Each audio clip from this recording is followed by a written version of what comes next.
I've got, if you didn't pick up a sheet of paper back there, you go get it. And help, because you're going to need it. I mean, it's sitting right there, and it says take one of these, but nobody reads the directions. That's good. That's good. You'll notice on it that it is chapter 24 of 2 Samuel and chapter 21 of 1 Chronicles. They are essentially the same relation in terms of the history of David. There's some differences, and we will be walking through it, and I'll be making reference to both chapters. The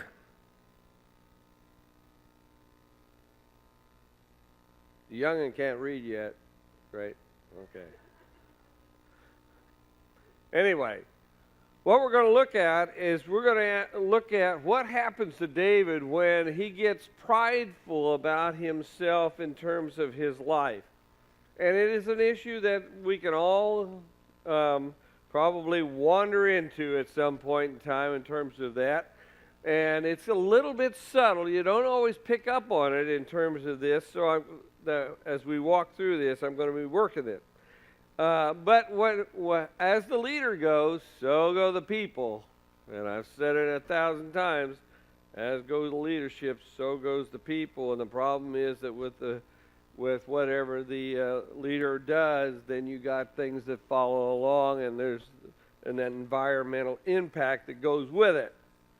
When a spiritual leader goes awry, when a prophet goes awry, if you look at the Bible, it's tough if you're following a prophet in God's will. All you have to do is look at them in the Old Testament. I mean, it is tough because prophets are kind of like cats. Very few of them have natural deaths. They end up getting killed some other way. And so it's tough to follow a prophet who is in God's will. But I tell you what, it's even tougher to follow a prophet who is out of God's will, like Jonah was. You still want to be behind a guy like that. But there's leaders in the Old Testament, kings and queens, that as the leadership goes awry, then sin enters the people, and it just tears things up. So when you're looking at this, you need to think of it in terms of, okay, people in leadership. Well, who's in leadership? All of us are, if we have nobody else in our lives, are responsible for taking care of the business of our own lives. But you could be a parent, and you have several kids, and because of that, you are a leader, and you are a king. You have your own kingdoms and everything, and as goes the leadership, as goes the parents, a lot of time, so go the kids. If you're in business or in church work like I am, or someplace where you have people under you, however you go, so go the people. So we're all leaders. This is not hypothetical when we're looking at David, because he is a leader and he is a king, and every one of us have our own kingdoms. And so this isn't hypothetical. As we get ready to start this thing, I want to read James chapter 3, verses 1 and 2, because this is this kind of stuff that kind of scares the fire out of me at times. It says, "Let not many of you become teachers, my brethren, for you know that we who teach shall be judged with greater strictness. For we all make mistakes, and if anyone makes no mistakes in what he says, he is a perfect man, able to bridle the whole body also." But the question here is, if you're a leader and you have a responsibility over other people, you better be taking care of what it is, because the higher up you are in that leadership, the more you're under the gun. It's kind of like tightrope walkers. You know how they train? They don't train from way up in the sky. They train from right off the ground on a rail or something on the ground, and then they lift it up a little ways, and they do it off that, so that they learn how to walk a tightrope. Well, as life goes on, the tightrope gets higher and higher up, and You better not make too many mistakes up there, because it won't just break your bones, it'll get you killed.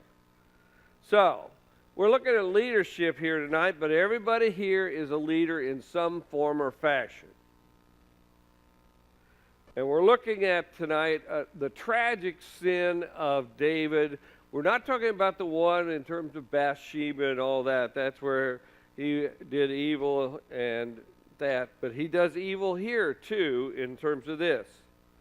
We're going to look at both chapters in Chronicles and in Samuel, because they kind of flow together, and I'll be picking at them and showing you how this works. Now, if you read before chapter 20 of 1 Chronicles, and actually also before Samuel chapter 23, you get an idea that they've been through wars and fighting and all kinds of things that have been going on. And as I've equated this kind of like the business of your life. You know, we fight our battles in terms of our lives, and we go through all those things. And just before this happens that we're going to look at, that's what David has been doing. He's been out there fighting the battles of life that are against Israel, and he has been doing that. And he gets a victory after victory that was coming along. Now, when you have victories in life, it makes you vulnerable.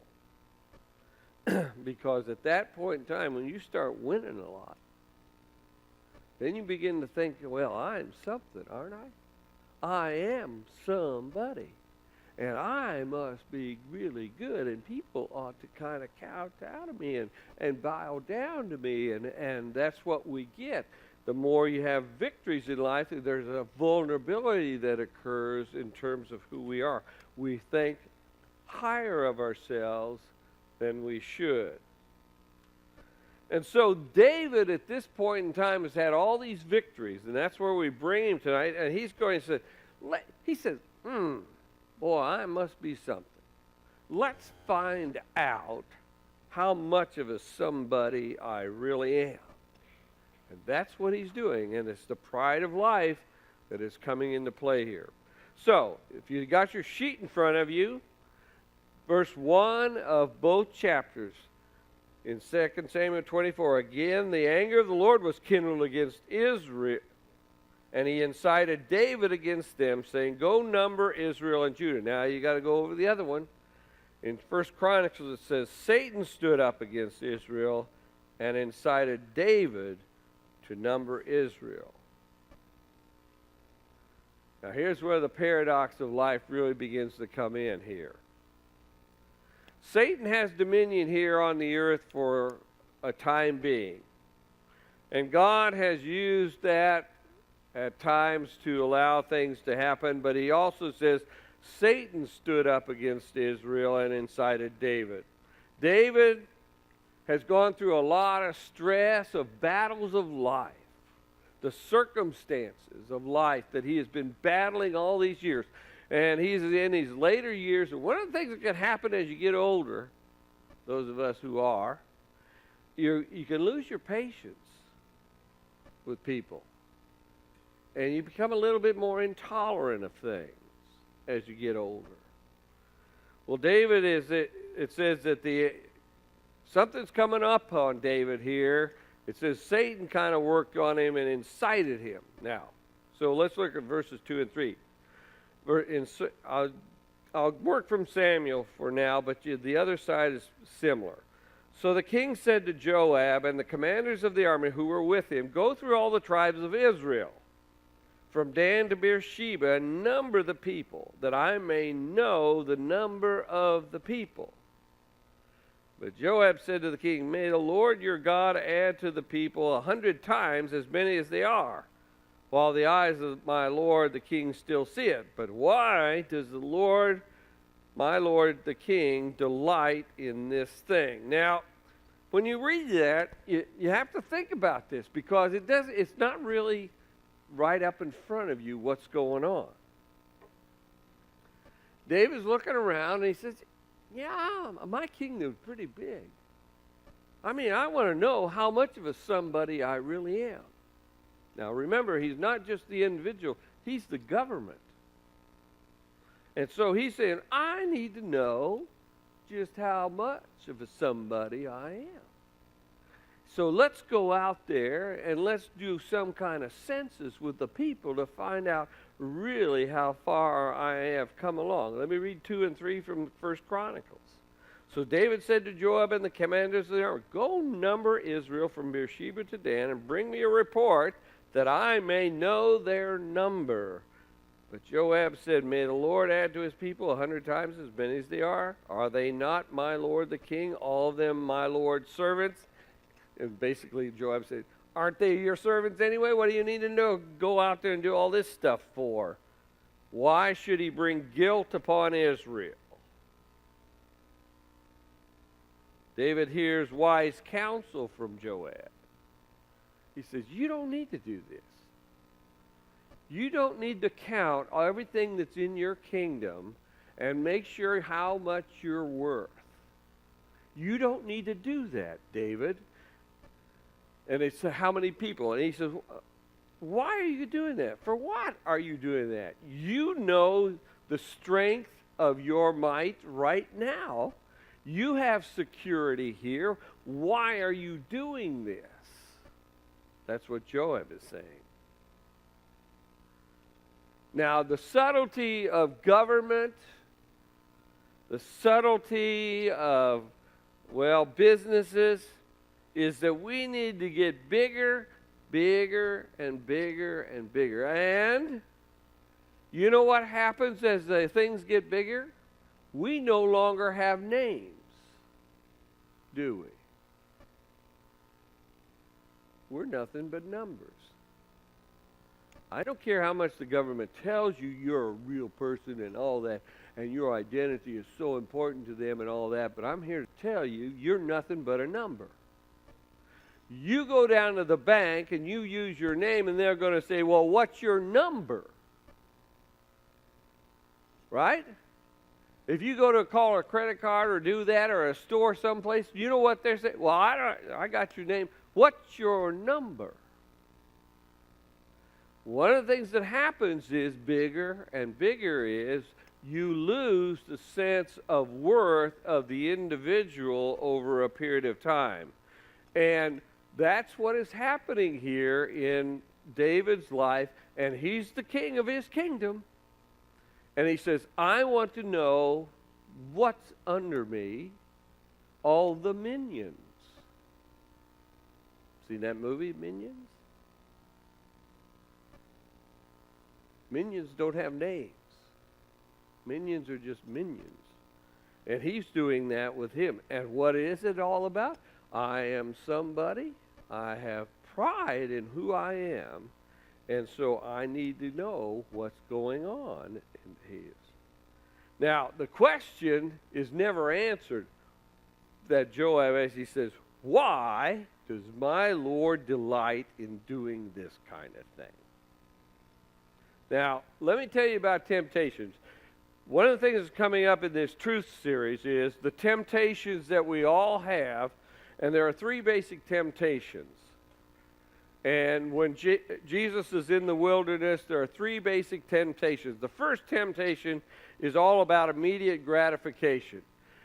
Satan says to Jesus, he says, "Hey, turn these stones into bread because you're hungry and there's nobody around to see you do it anyway, and you might as well go ahead and get rid of that. Go ahead." Immediate gratification. The second temptation was, "Jesus, you need to go up to the top of that tower and throw yourself off, and the angels will catch you when you fall, and you'll be fine, because people need to know who you are. That you are somebody." And that's the second temptation, which is, I need to be recognized for who I really am, because I am somebody. And the third temptation has to do with the pride of life. And the pride of life is, are you going to serve your own ambitions in terms of your life, or are you going to have a consecrated kind of life that works as a servant of God or not? And that's one of the things that's happening here. David's saying, I need to know how much of a somebody I really am. And his consecrated life as a servant of the people is being thrown aside for his own personal ambitions. Now, those are the three temptations, and we're going to look at them on Sunday morning some, but that's what's going on here. And it says that Satan incited him to do that in the Chronicles passage. Now, if you're a boss or an employee of a boss, if you are somebody who is, and notice I said, if you are somebody who has people under you in terms of being a boss or something, you need to take heed to this. But we're all leaders in our own households in some form or fashion, especially if you have kids or things that are under you. If you are the leader, take heed here. Because what has happened is that David is switching his allegiance from being a servant for the entire nation, the people, he is switching that to himself. He says, I need to know. Now, God's kingdom, and this is real subtle stuff, but this is all about numbering people here. That's the government numbering people. In Satan's kingdom, it's not about who you are. It's about, you're my minions. In God's kingdom, you are not a number. He calls us by name. He writes our names on the palm of his hands. He knows us by name. He knows us individually, our identity and purpose in life personally. But in Satan's kingdom, we're numbered. We're always numbered. You know, one of the things that happens in churches is as they get bigger and bigger and bigger, in some of these mega churches, you know what?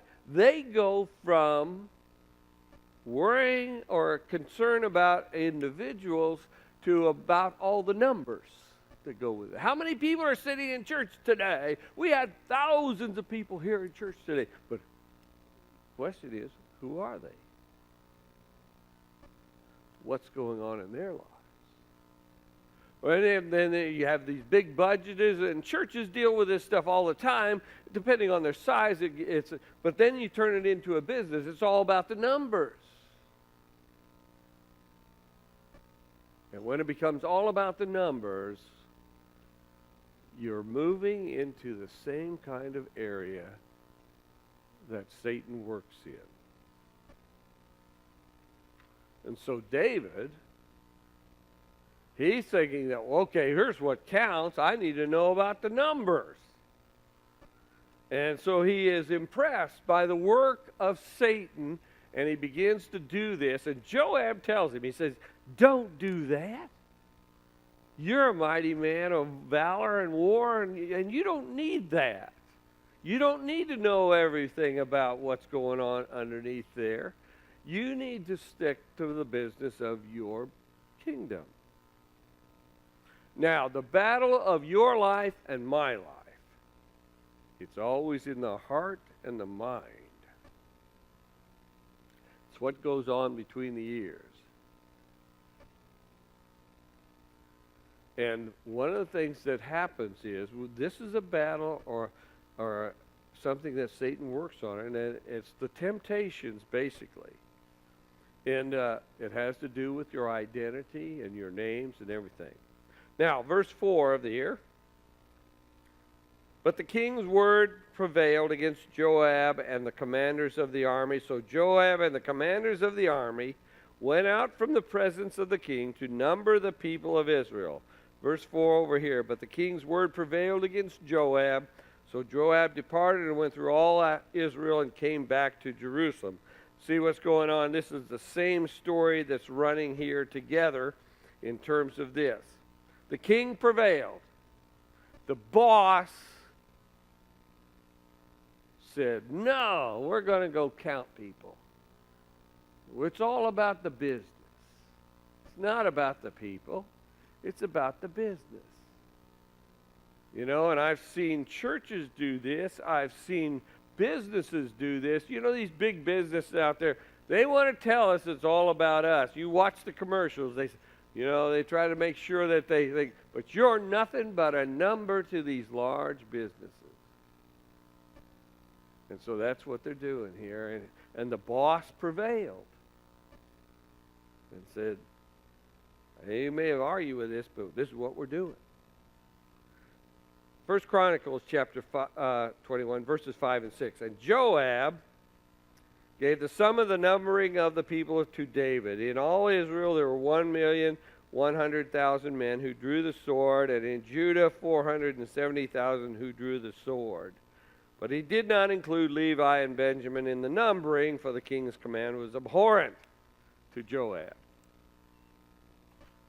Now Joab, of course, he doesn't do it all. That's what he doesn't do. He says, I'm done. I'm not touching the tribes of Levi and Benjamin. Now, you got to ask your question, why did he not do those two? Outside the fact that he's just mad at David for doing this in the first place. Joab breaks the rules on David. And by the way, as we've gone through this study, Joab is a king in his own right, if you haven't figured that out. He is subservient to David. He is loyal to David. He is faithful to David, but he is also his own man. And there are several times in here where he just says, I don't care what he says. I'm going to do it this way. And he's the one who took care of Absalom. He just killed Absalom. He knew that David wouldn't have anything to do with that, so he just did it. Well, Joab here doesn't do all that David commands because it hacked him off, because he says, this is the wrong thing to be doing here. So he breaks the rules. He is an independent thinker. And he goes against his own boss in terms of this. Now, what we're talking about here is our leadership in life as kings of our own particular kingdoms. You know, and you gals, you're queens in terms of your own life as well. Now, you may be linked up with your husband, or you may not have a husband or anything like that. And some of you guys may not have any wives, but you got your kingdoms together if you're married. Now, let me tell you something. The first thing we need to think about this is an unaccountable life is dangerous. It's a precarious place to be. If you are not accountable to anyone in terms of your kingdom, it is kind of a scary place to be. Because we have a tendency as individuals in our kingdoms to go back into the number game in terms of that, because it's all about how you can serve me, rather than you having a consecrated life that serves others. An unaccountable life is a dangerous place to live in. And that's where you have unquestioned a position in terms of your life. Now, if you are just running your life all by yourself, let me tell you something. You're in a bad place, because you need counselors. You need somebody to help you keep yourself accountable. By the way, that's why in the Great Banquet we say get yourself in a reunion group, which is a prayer group with several other men or women, because that's an accountability kind of thing and a support mechanism. Now, one of the things is I'm a leader. I'm the pastor of this church, and I have all kinds of, in terms of leadership, I have a lot of counselors. Did you know that? I don't have a group of 5 or 6 people that I just say, come on, I need to talk to you about this. I come up to you people and I says, what do you think about this? I will ask you questions all the time. Some of you may not know it, but you can be my counselor. I said, what do you think about this? What do you because I know that the more counselors you have around you to give you some guidance at times is very helpful, because I am in a position where I could be unaccountable. Now, since I'm married to Berta, that is not going to happen, but some of you men can say the same thing. Yeah, I know that. But same thing with wives. But the unquestioned positions, those you got to be careful. We need to be tempered by the help from other people and the words from other people and the counselors that are around us. Otherwise, we say, well, I'll just keep my own counsel. And that's a prideful thing. And the only person I know that could handle something like that would be Jesus or Yoda. My own counsel I keep. Just saying. Also, what is happening here is David is out of touch with the Lord at this point in his life. I mean, he's been going through a lot of battles in life and everything, but right now he says, he is out of touch with God. Because his counselor, Joab, he says, you need to not do this. And he says, no, I'm going to go on and do it.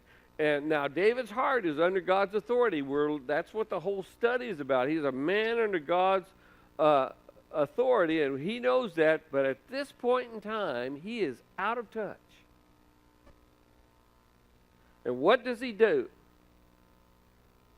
He functions out of the flesh, and he gets stupid. He says, I'm somebody, I need to know how much of a somebody I really am. I know I'm a great somebody, but I just need to know all these things. And he's functioning out of his own flesh at that point. It's the second temptation. Mainly he's saying, I need to know how much of a somebody I really am. And he is not being accountable to anybody at this point in time either. I mean, Joab tries, but he didn't get anywhere with him. And he suddenly says, I'm not listening to you. I'm the king. I don't have to do this. And we do this with our lives. I don't have to listen to you. I run my own life. And our children do the same thing to us. I'm 4 years old and I don't need your advice anymore. And then you get 16, and I don't need your advice at all, ever, again. And then, of course, we get older, and then we say, I don't need anybody's help. I could run my own life. And that's what David is doing at this point in town. He's unaccountable, and that makes him dangerous to himself and to the people as well, because he is the leader. And there are consequences that come out of this thing.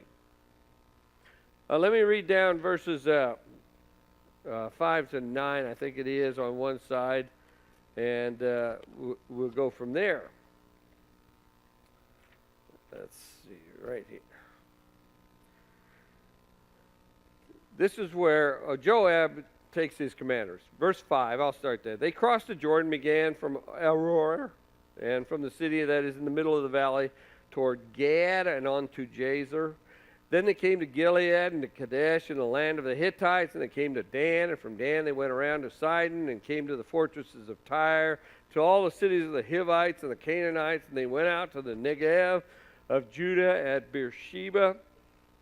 So when they had gone through all the land, they came to Jerusalem at the end of 9 months and 20 days, and Joab gave the summary of the numbering of the people in the kingdom. Now, the numbers are different in Chronicles than they are in Samuel, but that's neither here nor there as far as I'm concerned. In Israel there were 800,000 valiant men who drew the sword, and the men of Judah were 500,000. But David's heart smote him after he had numbered the people. Verse 10. And David said to the Lord, I have sinned greatly in what I have done, but now, O Lord, I pray thee, take away the iniquity of thy servant, for I have done foolishly. Now, go over to Chronicles and start at verse 7. But God was displeased with this thing, and he smote Israel. Now, when he says he smote Israel, he's basically saying the whole kingdom of David. We have kingdoms, don't we? And part of your kingdom can be smoked, hammered, for another word. Verse 8, and David said to God, I have sinned greatly in that I have done this thing, but now I pray thee, take away the iniquity of thy servant, for I have done very foolishly. And the Lord spoke to Gad, David's seer, saying, go and say to David, thus says the Lord, 3 things I offer you. Choose one of them, that I may do it to you. Now, what's happening here is his heart. He's a man after God's own heart. He goes after the flesh. It's all about him for a while there. And so he's functioning out of the flesh. It's all about him. And a man who functions out of the Spirit, that's who David is most of the time in his kingship. I mean, he follows what God tells him to do. But he's a man. And he has his own flesh problems. And he's not perfect. But he has a sensitive heart. Now, the main thing that I want to say about this is, if we're to be men and women who are after God's own heart, people who function out of the Spirit with our lives, we still have to recognize that we live in the flesh. And all these things that rattle around inside of us that are strictly us need to be brought to our attention at times to let us know that, we have the same kinds of problems. We have the same kinds of feelings, emotions, thoughts. And we're not perfect. Not one of us here is perfect. And we're not always going to be looking up and talking to God with our lives. We go out there and live them, and that's what David was doing. But he has a sensitive heart. At this point in time, he goes after the flesh, and then when it happens and it comes to an end, his heart smoked him. Now the word, by the way, for smoked, he got hammered. It actually means, it's the word nacha. Not nachos, nacha. But it sounds like it. Anyway, the Hebrew word. It means to assault. The idea is to wound or cripple. And so his heart was wounded, crippled up. It tore into who he was as a man. And he said, what had he done? Now, once again, this is a very subtle chapter, because we would read this and say, well, I don't get it. What's going on here? I mean, all he did was go out there and have basically a census of his people. But no, that's not what it's about. It's about David and who he is. And that's what you got to keep in mind here. Otherwise, you read this stuff and it says, well, that doesn't make any, I can understand maybe he said, well, maybe I shouldn't have done that, but what's going on? This is about his kingdom and him. And he's functioning out of himself and say, I just need to make sure I know who I am. And God's out of the picture at that point in time. Now, you don't read that, when you read this, you don't actually see that very easily. What had he done? He said, first off, he had changed his thinking. He had been living as a servant of the people. That's what he was doing. As king, he was their servant. He was for the people in terms of their life as a nation. And what has changed is, it's a subtle flip, but now he's saying, they are my servants. He's no longer their servant. One of the things that we know, and we do this in our businesses, we do this in our homes, it's all about me. All you have to do is watch the politics that are going on in this nation. Are those elected officials not our servants? But they decide that they are no longer our servants. They are not about taking care of us. So I'm talking about the state of Illinois right now. They should be taking care of our nation here in Illinois. Are they? They are not our servants. We are their servants. And the politics goes like that too. You can do it nationally. You can do it all kinds of ways. In churches sometimes, the pastor or the leaders, the elders and deacons will go from thinking about being the servants of the people to thinking the people are their servants.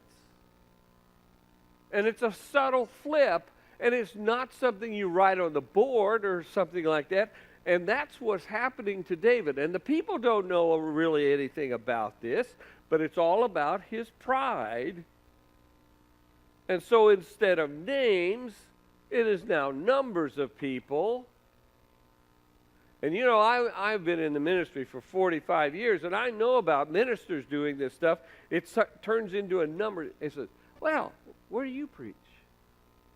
And what they're really asking is, how big is your church? How many people you got in your church? How many people come to worship every Sunday morning?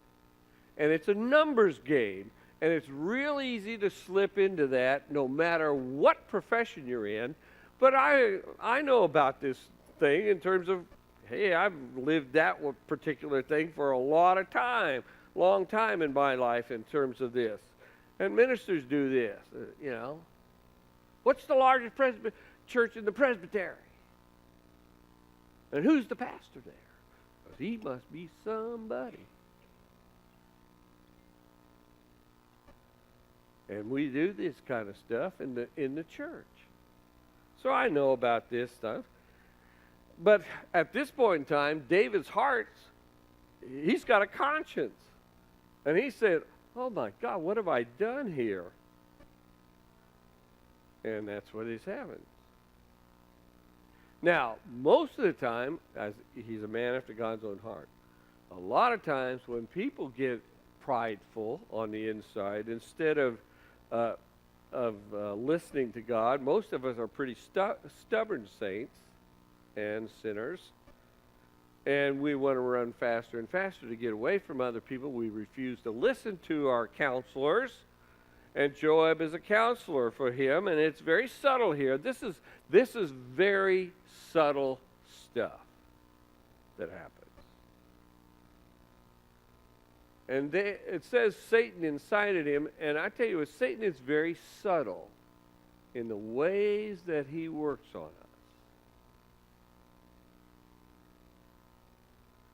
And so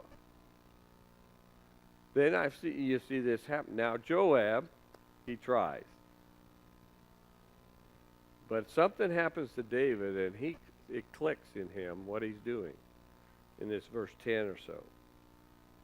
Now, we're not perfect. Not one of us here is perfect, and we need to understand that.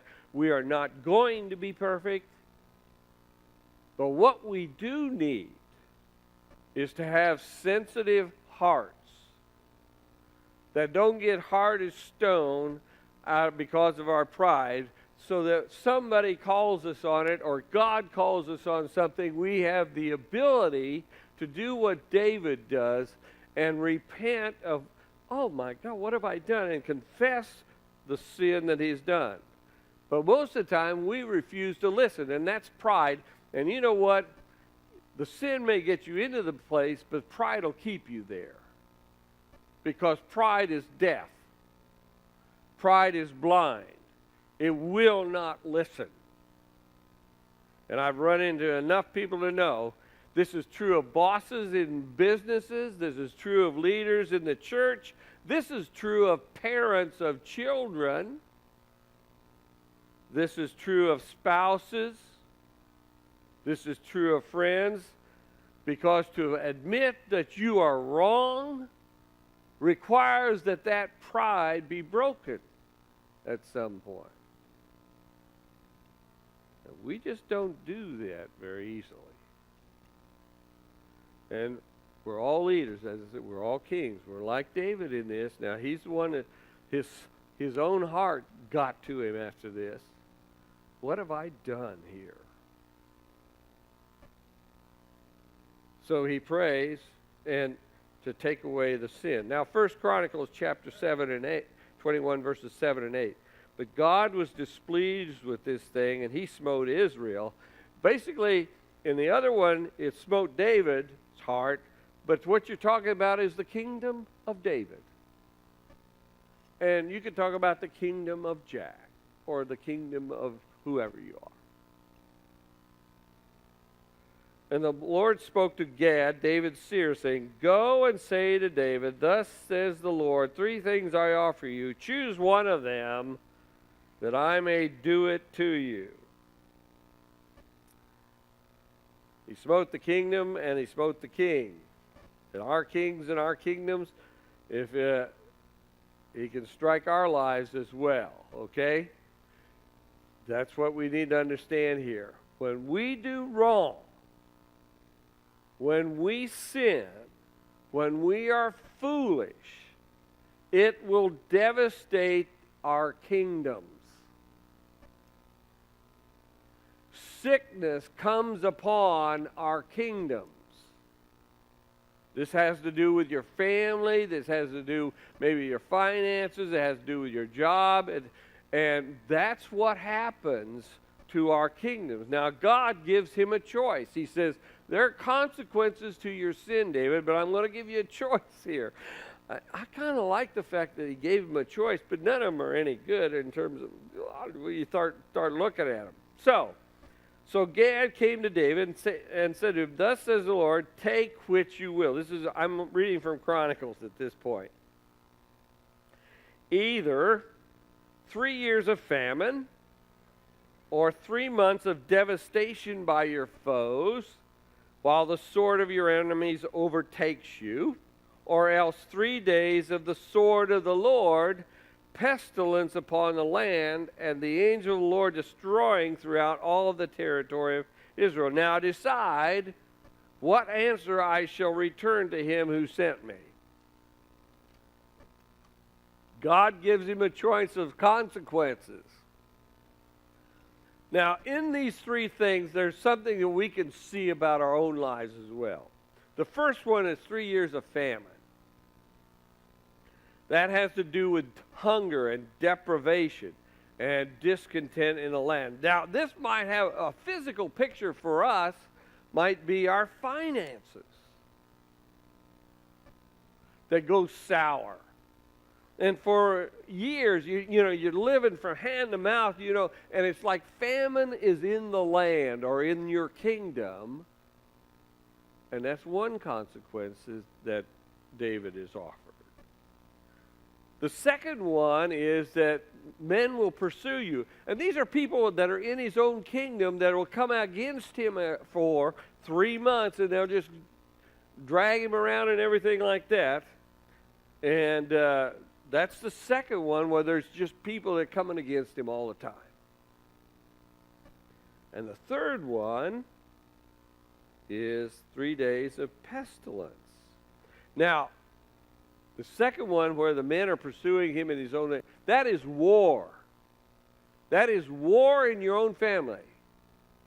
Now, I've seen both of these things. I've seen people who are suffering from the famine in their lives. Now, that famine could be financial, but by the way, it could also be emotional famine,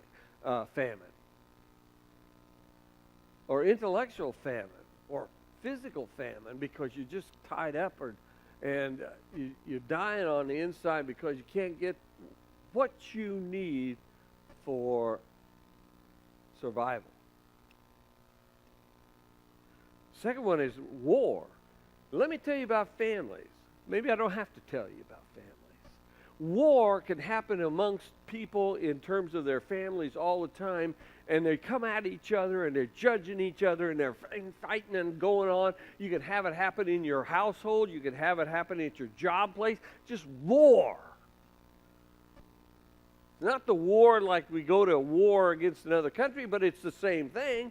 It's like the Civil War that we went through in this country. It's that kind of stuff. That's what they're talking about, where families are at civil war. There's no unity. And the third one is the pestilence. This is where people get sick and die. And it's David's kingdom, and part of his family just gets sick. And this is the third consequence is about health. You can have physical health, you can have mental health, you can have emotional health. You got all kinds of ways that health can be affected, and sickness can come upon families, kingdoms, your kingdom, my kingdom, because of the consequences of sin.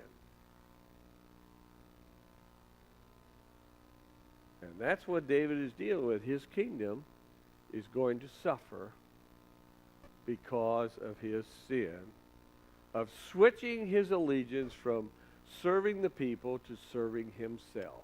And I've seen it happen in families and in work situations all over the place.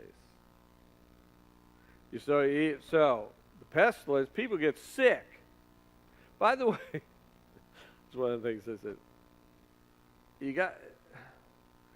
Somebody will say, "You got anybody really sick in your congregation in the hospital right now?" And I said, "No, they're not sick, but they're not really well either."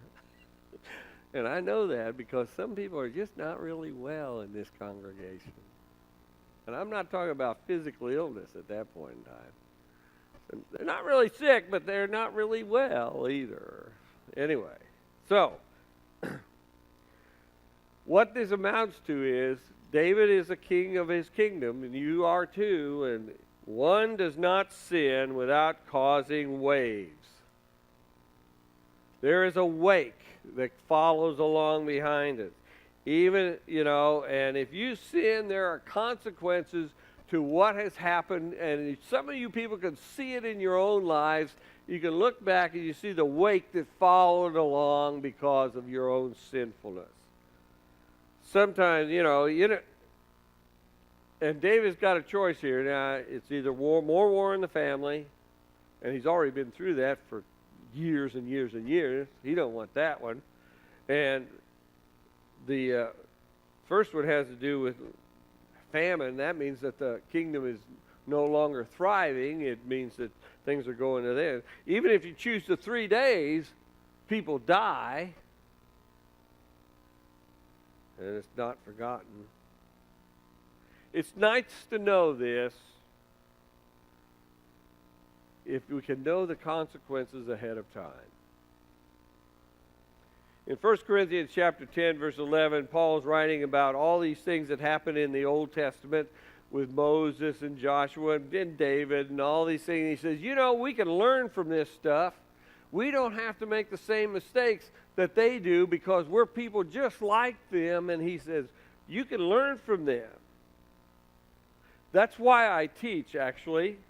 One of the reasons is we can learn from the lives of people who have lived back then, and they're under God's care.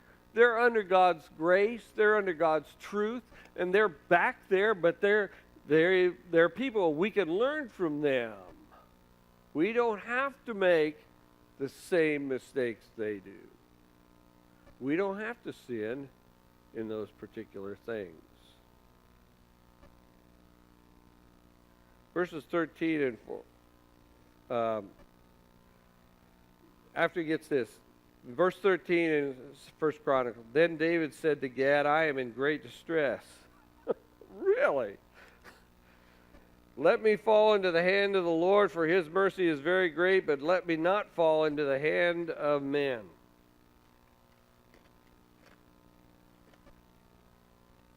The word distress here means in Hebrew, it means restricted, tied up, bound up. cramped, just in a tight place. That's what it means. And he is in distress. He is between a rock and a hard place in terms of this. So his choice, he said, I'll take whatever the Lord wants to throw at me. I want him to be my judge. By the way, if you look at what goes on in this country in terms of politics, you know I've been through 7 or 8 presidents. How many have I been through? God. Bunches of them. I've been alive for 1, 2, 3, 4, 5, 6, 7, 8, 9, 10. Holy man, that's 11, 12, 13. 13 presidents. Yeah, we could start back that far. 13 of how many we got now? What's Trump's number? 45? Is he 45? I've seen almost a third of them. One of the things I can tell you about every one of them is that if you were for Clinton, you thought he was good, but if you're on the other side, that he'll never live down what he did. You know, the Republicans will always throw it at him about Monica. Oh, I mean, he can't get away from it. He can't get away from it. It's always there. I mean, it was undercurrent during this past thing. And then there's Bush. I mean, there's not a Democrat in the world that likes George W. They think he's in. And I don't care. You'll never change your mind.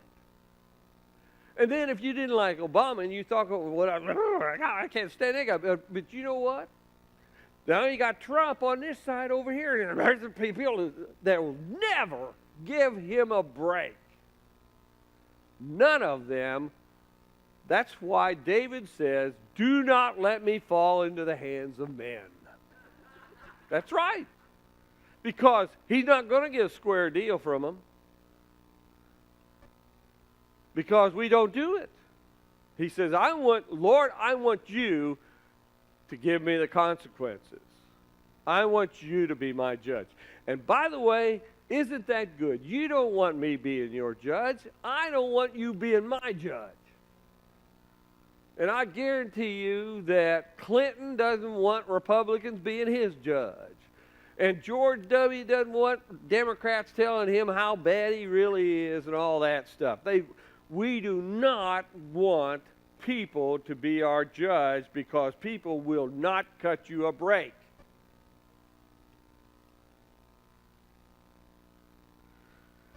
And so David says, Lord, I'm going to choose the pestilence in my kingdom. That's what he's saying. It's in my kingdom. And he chooses that. Verses 15 to 17. And you can read either side of this. The thing it says,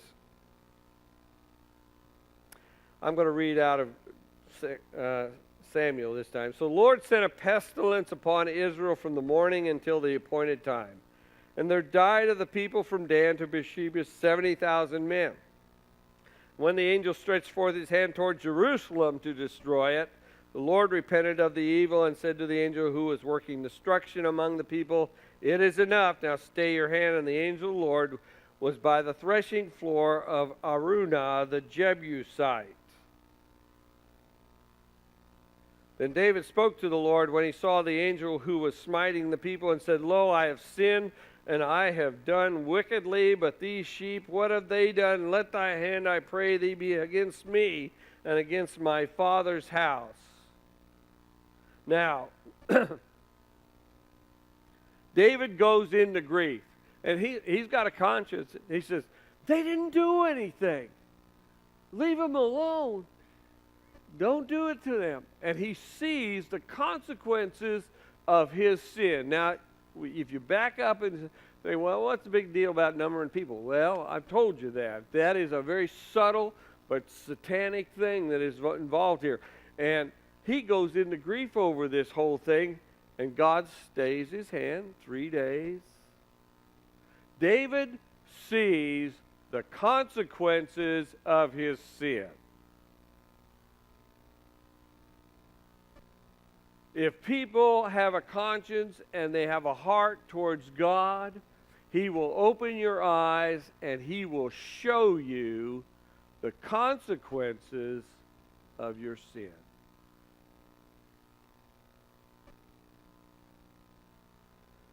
Another thing about this, we have a lot of angel movies that have come along over the years, and, it's kind of like Angels in the Outfield and things like that, but I'm kind of partial to John Travolta as Michael. But there have been some other ones where angels are not always Mr. Nice Guy. And the fact of the matter is, angels are messengers who carry out the will of God.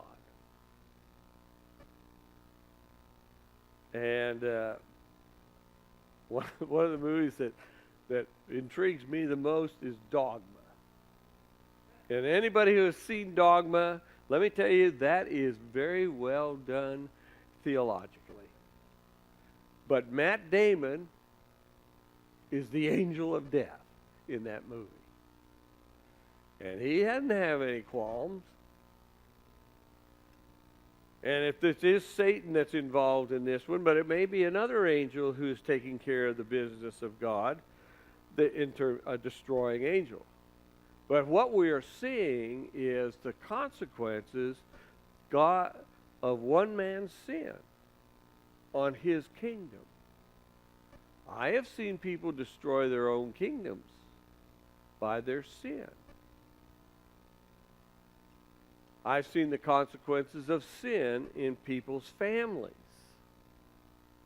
You can talk about the alcoholics and the drug addicts and all that kind of stuff, but there's all kinds of things in terms of how people can destroy their kingdoms. And then when they're destroying their kingdoms, they're destroying their kids, their spouse. They're doing all kinds of things around them. They may ruin their job or their business or whatever. What happens, though, is the main thing about this is you have God's forgiveness, but He doesn't take away consequences. All our rationalizations will not change things. And David is caught in this, and he gets to watch the devastation of his own sin and what happens, and the anguish that goes off. And he says, I did it. I did it to my own kingdom.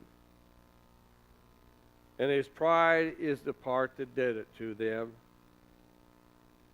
And now he was all about the numbers. Remember that? And you know what the pestilence is doing? It's reducing the numbers. It is one of the things about God's judgment. It comes in kind, you might say. Because He was talking about His minions, His numbering of His people. And God says, okay, that's where it's going to come. And it was David's choice. And his numbers are reduced. His kingdom is reduced.